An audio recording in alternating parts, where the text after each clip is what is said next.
Close your gun.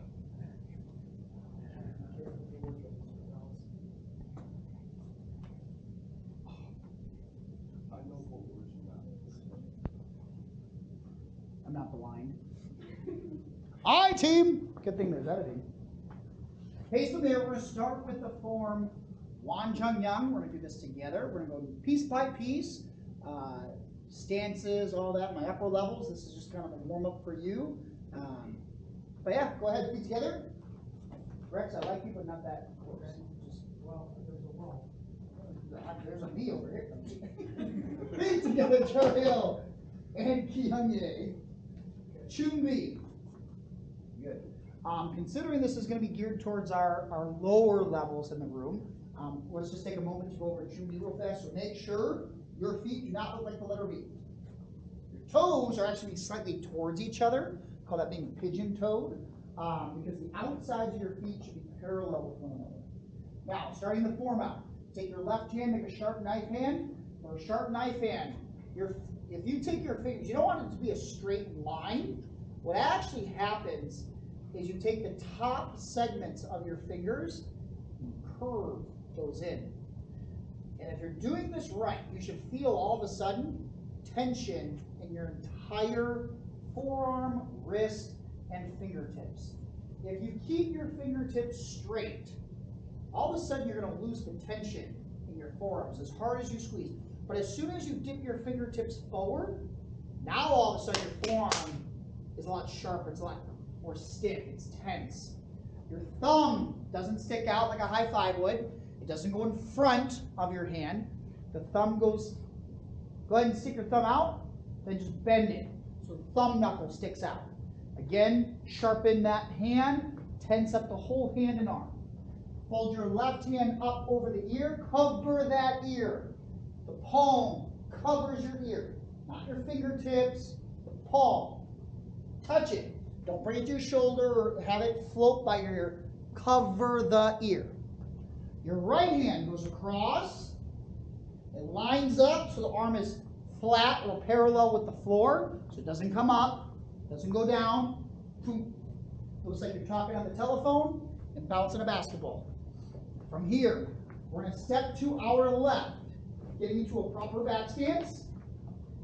Snap the hands out for a pseudo block. Yeah! Good. You should have about a medium stance, not super long, not super short, about a medium stance, bending your knees.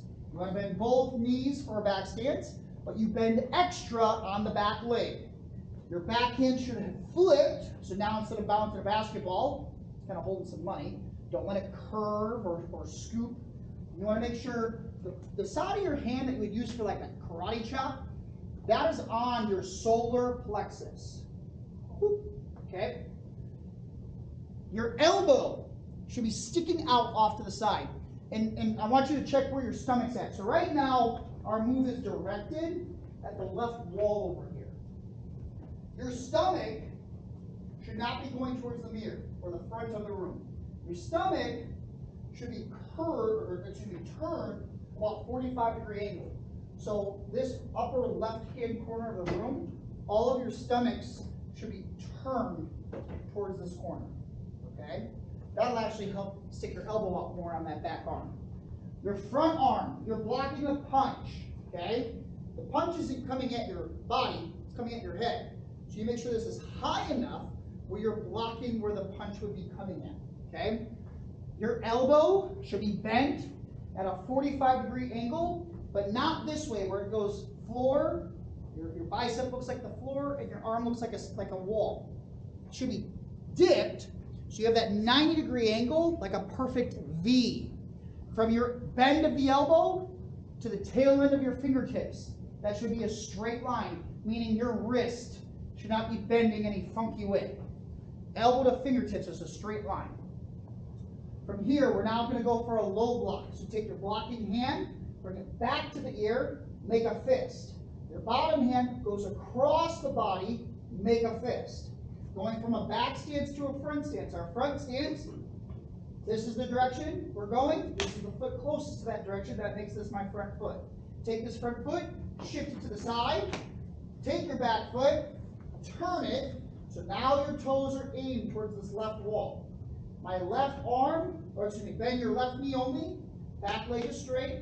Top hand, boom, over the knee. Bottom hand, boom, pull it back to the ribs. This is our low block. So your feet aim straight ahead. Your stance should be shoulder width, okay? Meaning that if I drew a line from your shoulders straight down to the floor, the width of that space should fit in between your feet, okay? Meaning if I look like this, yeah, this looks like I'm standing on a balance beam. My shoulders, drawing a straight line down, doesn't fit in this space. I need to have a wider stance in order for that shoulder width to fit. You're blocking someone kicking at your leg right now, specifically the upper part of your thigh.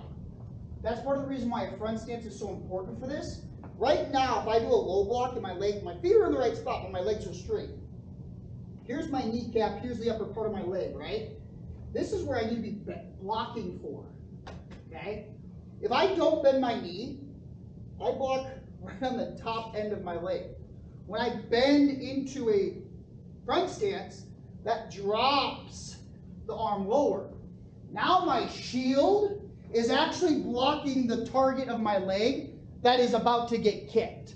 If I keep my leg straight, my shield is nowhere where it needs to be in order to block the top part of my leg. Make sure your backhand isn't curled in any way. It's pulled straight back to the ribs. Take your blocking arm, okay? Now, point.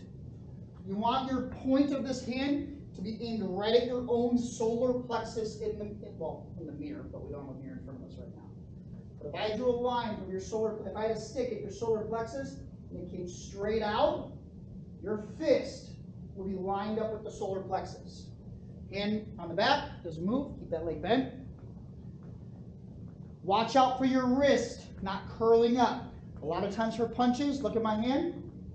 Some people have their wrist bent up slightly. From my elbow to my knuckles, it's not a straight line.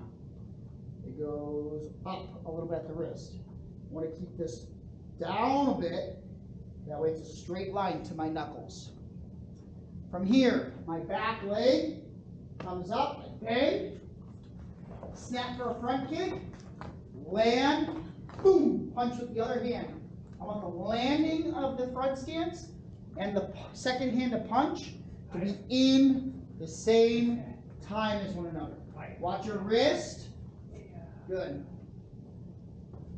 Back foot steps up, double punch. 1, 2, go. Aya, aya, aya. Watch your stance. Your right hand should be ending this combo. All right, we just did a lot of detail work. A lot of these details are going to repeat themselves going the other way. So we're just going to focus on the moves, not so much me explaining them as much since it's just a repeat. Fold your right hand up to your left ear. Sharp knife hand like we talked about before. Left hand folds down low on the right side. Now, turning. You got 2 jobs for you. 1, first, when you turn, you're going to turn over your back leg. Right now, your right leg's in back, which means your right leg, we're going to turn over our right side, make our back leg become our front leg. Our right leg will become our front leg. The other thing, and this is great for tournaments too, we want to look at where the target is first. Okay, you got to remember, form is like a story of a battle, right? Nicole, switch your hands for me. Yep, right hand on top. There you go. You're retelling a story right now, okay? Well, if you think about it, if someone was off at war and they heard some rustling from behind them, they're not going to necessarily just turn and block or turn and strike, because who knows if that's a friend or foe, right? You might just knocked out your comrade. We need to turn, but we need to look first to see is it friend or foe. So look first. Look over your shoulder. Uh-oh. Oh, it's Tim. Does that mean that's a friend or a foe? Oh. Oh. Tournament. Tournament. Everyone's my foe at the tournament. We're going to turn. We look first, and then turn, block, go. Good. Right into it. Be sure to proper back stance. One, that's a fantastic back stance. Good job. Fold for low block. Right hand on top, left hand on bottom. Whatever hand does the pseudo block, is going to do the low block. You guys should move away from the wall though, so that way you don't morph into the pads. Now we're going to shift our front foot over. Shift, low block. Good. So wider, wider. Toes forward, bend. Don't let it rest on your leg though. Point. Kick, land, punch. Good. Wider stance. Joe. More. More. Good. And the ribs. That arm straight. Step forward, double punch. Good. And with your left arm. Good. Watch that wrist curling up. So again, from a side view, the thing that should be farthest from your body is your two big knuckles. So if your wrist is curled upwards, all of a sudden, the knuckles you used to knock on a door with, those are going to stick out farthest. That means that's what you're hitting with. You got to make sure the knuckles are down. That way, the two big knuckles of your hand, your cutting knuckles is what they're nicknamed, because when you go for a punch, you wouldn't just have it rotated and push your punch out. You'd have your fist upside down, essentially. And it's the last moment when your hand goes out and then your knuckles touch the target, they touch your opponent's flesh, boom, you rotate them. And those two knuckles latch onto the skin and twist it. It's basically like you're grabbing someone's cheek and twisting really fast. You're going to tear some skin with that. That's what you're doing with your two big knuckles if you do the punch properly. Punching hand folds up top for a pseudo block. Left hand on top, right hand on bottom, sharp knife hands. Your left foot, your back foot is going to go to the mirror. Boom, step pseudo block, go. And the rule, back foot becomes your front foot when we turn. Hand on the solar plexus. Pseudo block is same old as we discussed, but now we're going to introduce the high block. So take your hands and shoot them down low, holding for a high block. Your arms should be locked out straight. Your hands should be about the level of your belt. Okay? So your hands should not be lower than your belt or otherwise your waist. You want your hands, so that might mean that your hands have to come up a bit, angle-wise, so it lines up with your waist or your belt. Okay? Your hands are tight fists. Your left hand should be on top because that's the hand that's going to block for the high block. And it should look like you're holding 2 cups of tea. Don't spill the tea. Meaning, if my hands look like this, like I'm riding a motorcycle with them crossed, I'm spilling the tea. Hands up, don't spill the tea. Now we're going to shift, boom, to a front stance, shift, high block. Your right hand pulls to your ribs. The hand that did the pseudo block does the high block.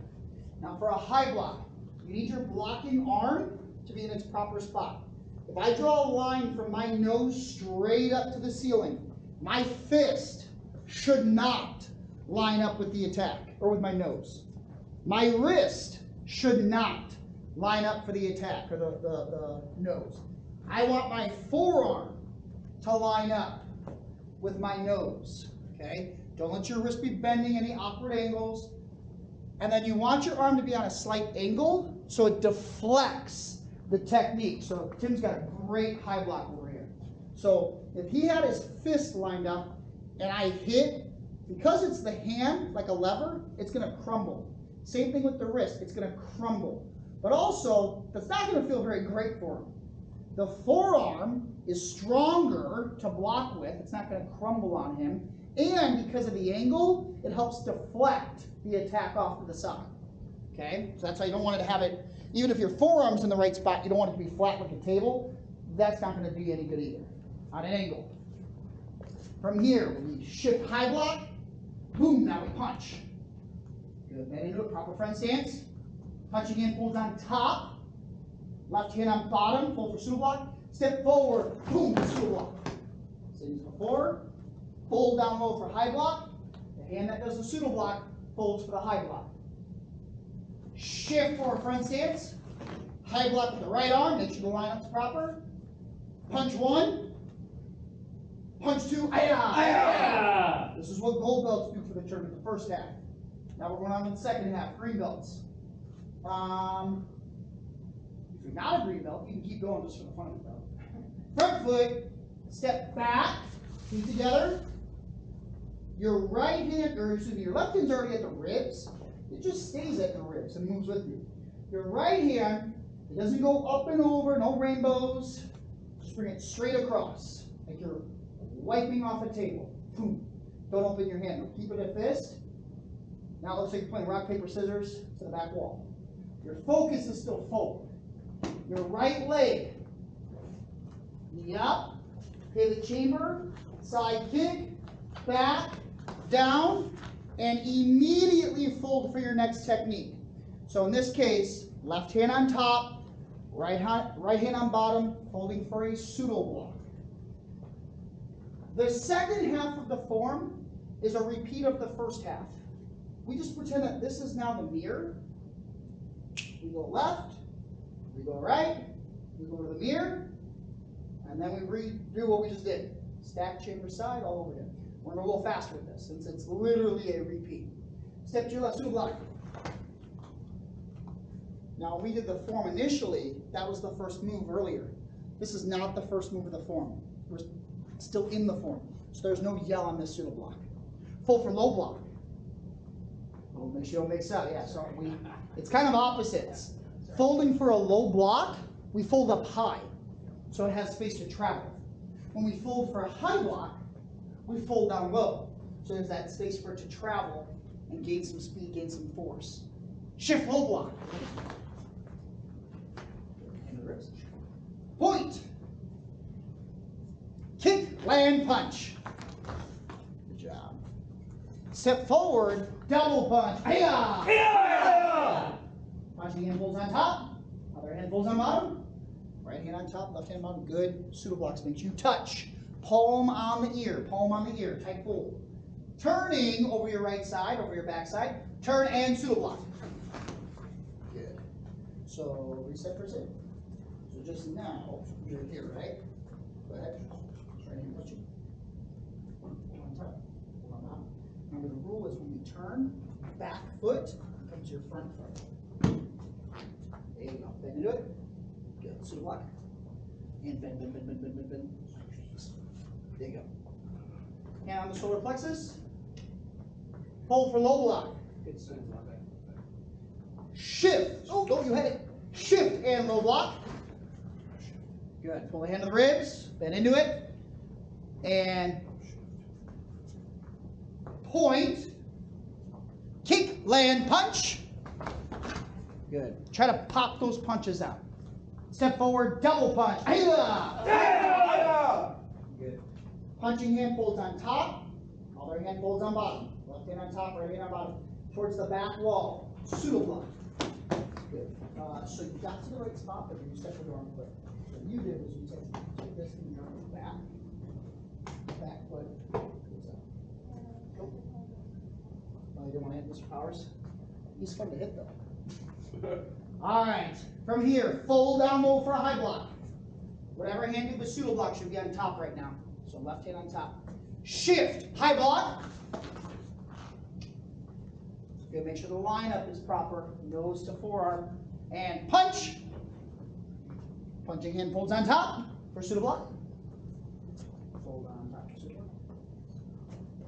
This one, knife hand over here. There you go, other hand on bottom. Back foot steps up, pseudo block. Fold for high block. Remember the hand that did the pseudo block holds on top. Shift. High block with the right arm. Make sure the lineup is proper. Punch one. Punch two. Yeah! Front foot drops back. Bring it straight across. Stack. Side kick. Land. Face the front. And immediately fold for a pseudo block. Left hand on top. We're going to do basically the form over again one more time, but not all the way. It's more like 2/3 of the way. We're going to go a little faster than we've done so far. Step to the left, pseudo block. Boom. Again, not the first move of the form, so no yell. Fold for low block. Shift, low block. Point. Kick, land, punch. Step forward, double punch. Hiya! Hiya! Punching hand folds on top. Other hand on bottom, sharp knife hands. Turning over your backside. Pseudo block. Good. Fold for low block. Shift, low block. Point. Kick, land, punch. Step forward, double punch. Hiya! Hiya! That is the last move of Form 1 Hyung. Watch your wrist, don't uncurl. Tight fist, proper fist. Now when you go back to Goman, don't do it yet. The rule is to get ourselves to Goman or Chumbi at the end of the form. Whatever foot moved last will move to take us to Goman. Meaning just now you step forward with your right foot as you did that double punch, which means your right foot will come up to the mirror for Goman. Step up, Goman. Good. Make sure you don't have a V. Little pigeon toe. Good. Chario and Hyung. Good. So one other thing that I just want to kind of talk about here. We talked about it a little bit the other day. Form is used for a variety of reasons, right? For us, we use it as a workout, build stamina, build endurance. It's a way for us to practice some of the traditional techniques. Some of the traditional techniques we still do to this day, like pseudo blocks, and low blocks are actually a big judo technique for like leg sweeps. You got someone that comes in for like a back leg round kick. You block and then scoop the leg to take them down. So a lot of these traditional style moves are still used to this day. At blue belt, you have a punch defense where we utilize a pseudo block. The difference though is old school versus new school. We don't necessarily do all the stances involved. Some of that has been modernized. We're in our fighting stance now in the karate realm. But it's a way for us to kind of keep up with the traditional aspect within the martial arts world. Overall, someone remind me to talk about stances. I have a thing for stances. Overall, when we're doing form, you got to kind of think about a soldier that just came home from war and is reenacting what has happened on the battlefield, right? Like they're like a history book, right? A verbal history book. And the aspect of they're demonstrating, they're showcasing, this person tried to punch my head off, I blocked, I struck him back. You have to reenact that in your defenses, right? In your form, okay? You know, there's World War II or Civil War reenactments all the time throughout the year, right? And if you had all these actors out there, you know, reenacting, but they're going right? And their acting is just terrible, right? They don't really sell us on the history of what happened, but they go all out. They've got the costumes, they've got the accents, right, of how they sounded back in the day. They reenact the story so well that we as the audience member go, wow, I can really, this almost feels like it's a battle going on in front of me. You have to sell that when you're doing your form, okay? You are reenacting a battle, essentially. One other tidbit is stances. Why do we bend for a stance? You wanna know why? Why don't I just do a pseudo block and just stand with my feet straight? No. Balance, there's a foundation in the stance for the sake of balance. Just like when we hold a pad, we don't stand like a pencil. We kind of bend into a front stance, right? It helps us give balance so we're not getting knocked around. When we land in our stance, it helps us give us more power. I also want you to think for a moment, if we're playing darts, okay? Tim, you and Rex are playing darts. When Tim goes to throw his dart, his target is this big. When Rex goes to throw his dart, his bullseye, his target is this big. Who's got the advantage? Tim does, right? He's got a larger target, it's easier to hit. Rex has the disadvantage. He has the smaller target, less likely to hit. When you bend, what happens to you as a target? Less of a You profile. shrink. You get a little smaller. Here, not just balance aspect, I'm very wide, I'm very open, I'm very big. When I bend, kind of like the whole low block we talked about, it shrinks me down to be blocking an area that I need to block, or just makes me a smaller target. It's harder to hit that. It's easier for me to block these techniques because they're all funneled into a smaller target space where it's easier for me to block, okay? So just kind of, that's why it's really important that we bend in our stances, not just for the sake of you hitting harder or having balance, but for the sake of you just not getting hit in the first place, because you're a harder target to hit now. Cool?